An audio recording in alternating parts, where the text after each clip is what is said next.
এখন আমরা একটা জিনিস চিন্তা করতে পারি, যেহেতু আল্লাহ সুবহানাহু তাআলা প্রায় মুলবি মাওলানা হাদিস কোরআন থেকে শুনতে পাই যে ফকির মিসকিনকে ধোঁকা দেওয়া যাবে না। তাদেরকে সহযোগিতা করতে হবে, তাদের মাথায় হাত বুলাতে হবে, তাদের ভালোবাসতে হবে। তাহলে আমি একটা জিনিস চিন্তা করে দেখছি, আজকাল প্রত্যেক বাড়িতে বাপ মায়েদের অশান্তি। তাই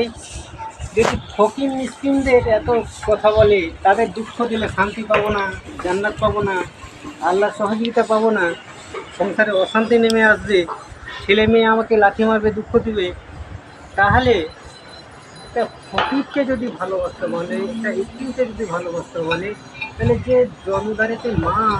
যে আমাকে দুনিয়া দেখালো, যার রক্ত মাংস খেয়ে আমি পৃথিবী দেখলাম, বড় হলাম,